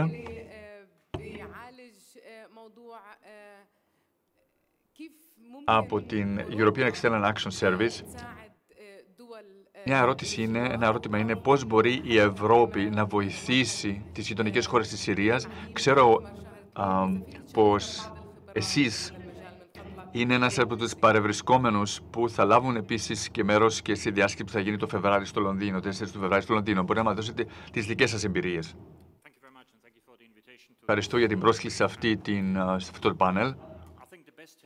Πιστεύω η καλύτερη βοήθεια που μπορεί να προσφέρει η Ευρώπη είναι να βοηθήσει να λυθεί ο πόλεμος εκεί κάτω, το πρόβλημα στην Συρία. Δηλαδή, μόνο αν σταματήσουμε τη σφαγή στη Συρία θα έχουμε και πιθανότητες να λύσουμε το πρόβλημα. Έχουμε επίσης και την παράκληση της Ιορδανίας και του Λιβάνου να τους βοηθήσουμε και κατανοούμε απόλυτα το βάρος που φορτώνονται αυτές οι δύο χώρες και καταλαβαίνω επίσης την κατάσταση και τη βοήθεια που χρειάζεται ο Λίβανος και η Ιορδανία να αντεπεξέλθει στο πρόβλημα των προσφύγων. Η Βασίλισσα Ράνια ήρθε στις Βρυξέλλες την τελευταία εβδομάδα. Ο κύριος Υπουργός Εξωτερικών Σαλάμ ήρθε στις Βρυξέλλες σήμερα για να επαναλάβει αυτή την παράκληση.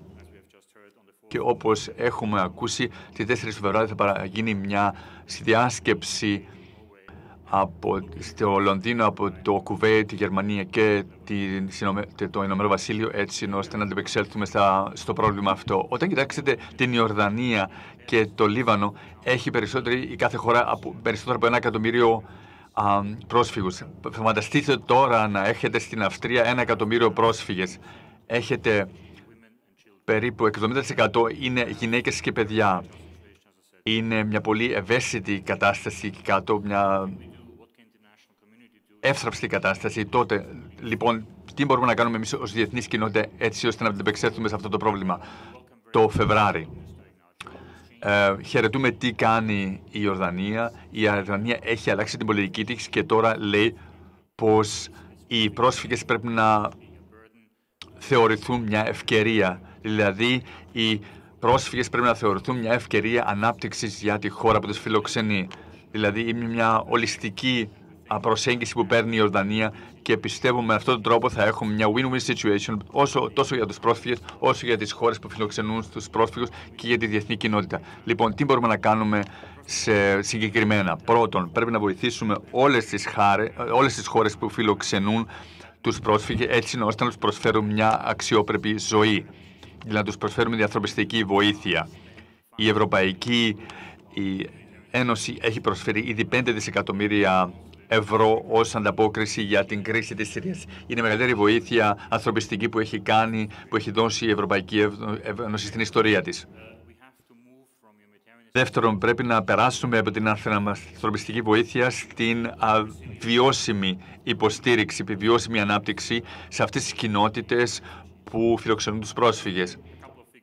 Να σας δώσω και περίπου αριθμούς. Έχετε περίπου 60% των προσφύγων χωρίς καμία εκπαίδευση ή με μερική εκπαίδευση. 50% έχουν μόνο 50% από αυτούς έχουν δευτερεύουσα εκπαίδευση και πολλοί από αυτούς έχουν και γυραιά άτομα και έφηβους. Αυτό είναι σημαντικό να λάβεις υπόψη όταν μιλάμε για βιωσιμότητα. Επίσης, η εκπαίδευση, η κατάρτιση είναι σημαντική. Δηλαδή, αν τους δώσουμε εκπαίδευση, αυτό σημαίνει ότι δεν θα υπάρχει μια χαμένη γενιά που θα αποτελεί και μακροπρόθεσμο ρίσκο για τις κοινότητες της Ευρώπης και τις τοπικές κοινότητες. Στις κοινότητες αυτές βλέπεις πολλές φορές παιδιά 6 με 10 χρονών. Δεν βλέπεις πιο ηλικιωμένα παιδιά κάτω σε αυτές τις κοινότητες. Και δεν θέλω να ρωτήσω καν τον εαυτό μου πού βρίσκονται τα πιο ηλικιωμένα παιδάκια, τι κάνουν. Επίσης, ο δημόσιος τομέας πρέπει να προσφέρει υποστήριξη. Αυτό δεν σημαίνει μόνο εκπαίδευση και υγεία. Δεν σημαίνει μόνο κλινικές, σημαίνει και παροχή νερού, παροχή αποχέτευσης. Ιδιαίτερα αυτό το θέμα είναι προβληματικό στο Λίβανο και επίσης και την παροχή ενέργειας. Ελπίζω να βρούμε τη λύση σε αυτά τα προβλήματα στο Λίβανο και θα έχουμε και την υποστήριξη από τη διεθνή κοινότητα. Επίσης προσπαθούμε να βοηθήσουμε αυτές τις χώρες. Μιλούμε με την Ιορδανία, συζητούμε την Ιορδανία για καλύτερες εμπορικές σχέσεις με την Ευρωπαϊκή Ένωση. Δηλαδή, όταν βρούμε η εξαγωγή τους και η εισαγωγή τους στην Ευρωπαϊκή Ένωση. Αυτό όλο σημαίνει πως η Ευρωπαϊκή Ένωση θα ηγηθεί της εξέβρεσης λύσης μαζί με την Ιορδανία και το Λίβανο. Αυτό που θέλουμε να προσφέρουμε στο Λίβανο και στην Ιορδανία είναι ευκαιρίες απασχόλησης, δηλαδή να υποστηρίσουμε επίσης το σύστημα εκπαίδευσης και επίσης να προσφέρουμε προστασία στους πρόσφυγες. Κατά τη διάρκεια της κρίσης στο Ιράκ είδαμε πως πολλοί πρόσφυγες δεν ήθελαν να κάνουν καταχώρηση των παιδιών τους διότι φοβόνταν για το μέλλον των παιδιών τους, ότι θα αντιμετώπισαν κίνδυνο. Θέλω να επιστρέψω λέγοντας πως αυτά όλα τα μέτρα είναι προσωρινά, διότι στην τελευταία ανάλυση πρέπει να λύσουμε το πρόβλημα στη Συρία.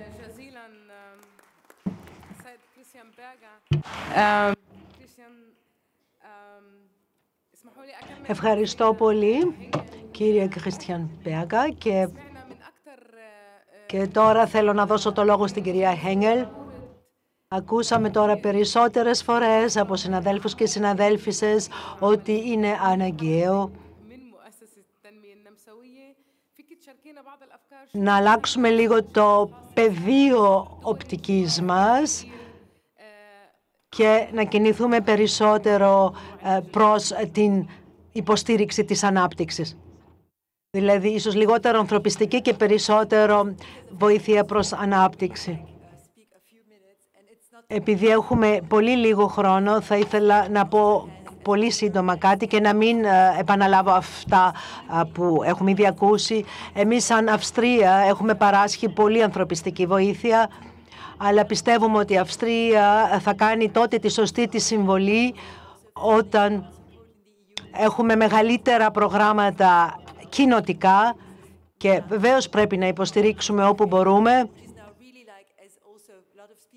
Και βεβαίως πολλοί είπαν ήδη από τους ομιλητές ότι τώρα προσπαθούμε να προωθήσουμε το σύστημα υποδομής, να το βελτιώσουμε, γιατί και στην Ιορδανία και στο Λίβανο είναι απόλυτα αναγκαίο να φτιάξουμε την υποδομή και ειδικά και για την εκπαίδευση. Κάτι που μου άρεσε πάρα πολύ είναι αυτή η δυνατότητα αντίστασης και την δυνατότητα να δει κανείς τους πρόσφυγες σαν μια ευκαιρία, γιατί ο καθένας τους κρύβει πολλές δυνατότητες και δεν μπορούμε να κοιτάμε μόνο προς τα πίσω. Θα πρέπει όμως να δούμε ότι και στο παρελθόν πολλοί πρόσφυγες προσέφεραν πάρα πολλά και κάθε πρόσφυγας μπορεί να έχει τα δικά του προσόντα και τις δικές του ικανότητες και εφόσον τα βρούμε μπορούμε να τις επεκτείνουμε, να τις υποστηρίξουμε και βεβαίως πρέπει να αρχίσουμε με τα παιδιά, να τους δώσουμε τη δυνατότητα να εκπαιδευτούν και να είναι σε θέση να προσφέρουν και αυτά μια σωστή συμβολή στην κοινωνία που τους φιλοξενεί. Σας ευχαριστώ πολύ. Ευχαριστώ πολύ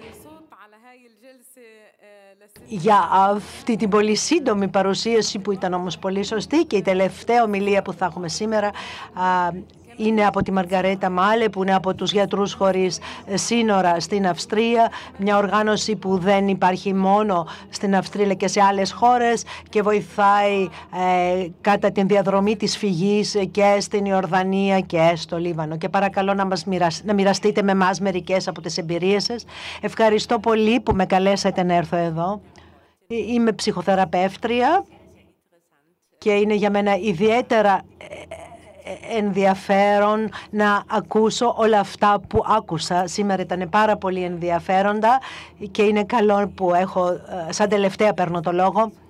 Σαν γιατρός του Οργανισμού Γιατροί Χωρίς Σύνορα θα έλεγα ότι είναι πάρα πολύ σημαντικό στην Ιορδανία, στο Λίβανο αλλά και στο Ιράκ, που δεν πρέπει να το ξεχάσουμε.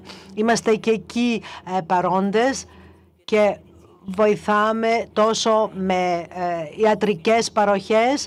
Βεβαίως οι δυνατότητές μας είναι ακόμα πολύ περιορισμένος, αλλά ιδιαίτερα συγκλονιστικό για μας είναι ότι τα άτομα που βλέπουμε επί τόπου και που προσπαθούμε να τα βοηθήσουμε από άποψη ιατρική και ανθρωπιστική, και τα ξαναβλέπουμε μερικές φορές γιατί η διαδρομή τους είναι μερικές φορές πάρα πολύ μακριά και ακούμε τόσο συγκλονιστικές ιστορίες και μερικές φορές θυμώνω, πρέπει να πω, όταν εμείς σαν οργανισμός δεν μπορούμε να καταφέρουμε να συνεχιστεί η σταθερότητα που είχαμε ήδη καταφέρει κάποια στιγμή και που αυτά τα άτομα μέσω αυτής της διαδρομής και μέσω των προϋποθέσεων και γενικά των συνθήκων που δεν είναι αντάξιες των ανθρωπίνων δικαιωμάτων, των θεμελιωδών δικαιωμάτων, θυμώνω πάρα πολύ γιατί ό,τι έχουμε κάνει μπορεί να καταστραφεί και θέλω μόνο να ελπίζω ότι στο μέλλον αυτό θα γίνει καλύτερα. Σε αυτή την εβδομάδα δημοσιεύσαμε μια ανακοίνωση εμείς σαν οργανισμός με βάση τις δικές μας εμπειρίες τόσο σαν ιατροί αλλά και βάσει των ιστοριών που έχουμε ακούσει από τα άτομα κατά τη διαδρομή της φυγής τους, πόσο αρνητική είναι η αντιμετώπιση των προσφύγων και πόσο αρνητικές επιδράσεις έχει στην υγεία τους, στην υγεία των προσφύγων. Και έτσι υποφέρουν ακόμα περισσότερο από όσο έχουν ήδη υποφέρει και υποφέρει λόγω των συνθήκων. Πολύ ευχαρίστως όποιος θέλει μπορεί να δει αυτή την ανακοίνωση, αυτή την έκθεση και στην οποία περιγράφεται ακριβώς τι πρέπει κανείς να αξιώσει, τι είναι αναγκαίο και είναι πολύ βασικό να υπάρχει μια ασφαλής διαδρομή, να μπορούν να υποβάλουν αιτήματα ασύλου στα σύνορα, να είναι εξασφαλισμένο ότι μπορεί να έχουν ιατρική περίθαλψη και πιο πολύ από όλα και παραπάνω να αντιμετωπίζει κανείς τα άτομα, να τους συμπεριφέρεται με σεβασμό και σεβόμενος ακριβώς την αξιοπρέπειά τους. Ευχαριστώ πολύ. Ευχαριστώ πολύ. Ευχαριστώ όλους όσους ακούσαμε σήμερα σε αυτό το σύντομο πάνελ. Θέλω και εγώ να πω ένα μεγάλο ευχαριστώ σε όλους τους μετέχοντες. Ευχαριστώ επίσης που τηρήσατε τις προδιαγραφές χρονικού περιθωρίου και αν μου επιτρέπετε σαν εκείνη που κάνω τις παρουσιάσεις που μιλάω κεντρικά να επανέλθω σε αυτά τα σημεία που θεωρώ ότι θα πρέπει να μας οδηγήσουν σε μεγαλύτερους συλλογισμούς τις επόμενες 2 μέρες και πιστεύω ότι οι περισσότεροι από εμάς πιστεύω ότι όλοι τελικά μιλήσαμε για πρόσφυγες από τη Συρία, ότι δεν υπάρχει κάποια τελική λύση, υπάρχει μόνο τη βάση για μια πολιτική λύση που θα οδηγούσε στο να αρθεί πλέον η ανθρωπιστική κρίση. Και αυτό δεν είναι μόνο ισχύον για την Συρία, αλλά και για τις γειτονικές χώρες. Είναι αναγκαίο να υπάρχει το όραμα της ειρήνης για την Μέσο Ανατολή. Είναι βασικό να μπορεί κανείς να τηρήσει την ελπίδα ότι θα μπορεί να ζήσει ειρηνικά και με αξιοπρέπεια. Το δεύτερο κομμάτι είναι ότι υπάρχει, κατά τη γνώμη μου, μια αναγκαιότητα να κοιτάξει κανείς τι γίνεται. Να κοιτάξει κανείς ποια είναι τα θέματα των προσφύγων, των διοκομμένων, των αιτούντων άσυλο. Να πει κανείς, είναι όχι μόνο άτομα που είναι για μας μια πρόκληση, αλλά και μια ευκαιρία να εμπλουτίσουμε τη ζωή μας και τις εμπειρίες μας. Και ένα τρίτο κομμάτι που θα ήθελα επίσης να αναφέρω είναι το πόσο σπουδαία είναι η επικοινωνία, δηλαδή να ενεργοποιήσουμε την επικοινωνία του να συμπράττουμε οι φιλοξενούντες και οι φιλοξενούμενοι και οι πρόσφυγες, ώστε να μπορεί να γίνει καλύτερη, πιο δυνατή, να αποκτήσει πιο καλές ρίζες κάθε βοήθεια που παρέχουμε. Και βέβαιως όλοι οι δήμαρχοι ανεξαρτήτως φύλου και όλοι οι εκπρόσωποι οργανισμών είπανε όλοι, ενώ βεβαίως μας εξέφρασαν και πόσο μεγάλο βάρος σημαίνουν οι πρόσφυγες, τόνισαν τη δυνατότητα, τη δύναμη και τη θέληση του να συνεχίσουν αυτό το δρόμο και να βελτιώσουν τις υπηρεσίες που θα παράσχουν και παρέχουν στους πρόσφυγες. Και εδώ έχουμε τώρα τις περισσότερες ερωτήσεις που τέθηκαν. Ζητώ να μας τις δείξουν στην οθόνη. Τώρα φαίνονται πάλι τα ερωτήματα και πολλά από αυτά τα ερωτήματα που τέθηκαν αφορούν ή μάλλον είναι ερωτήματα που θα μπορούν να συζητηθούν στο World Café ή στα διάφορα World Café αυτών των 2 ημερών και στα workshops. Αλλά μπορεί κανείς να τονίσει μερικά ερωτήματα, παραδείγματος χάρη το πρώτο, πως μπορεί κανείς να ενεργοποιήσει, επανεργοποιήσει την συνεργασία μεταξύ των Δήμων και των μη κρατικών οργανισμών, αλλά και των κρατικών οργανισμών. Παρακαλώ αυτούς που έθεσαν αυτό το ερώτημα να συμμετάσχουν στο αντίστοιχο workshop. Είναι και ένα δεύτερο ερώτημα που έχει και αυτή σχέση με συνεργασία. Παρακαλώ και αυτό το ερώτημα να το θέσετε στο workshop. Θα ήθελα άλλη μια φορά να πω ευχαριστώ. Πω ευχαριστώ ιδιαίτερα στους δημάρχους Λιβάνου και Ορδανίας. Είμαστε πολύ περήφανοι και πολύ χαρούμενοι που είσαστε εδώ και που θα ακολουθήσετε αυτό το δρόμο μαζί μας και λαμβάνετε μέρος σε αυτή τη διάσκεψη. Τώρα έχουμε ένα διάλειμμα για καφέ.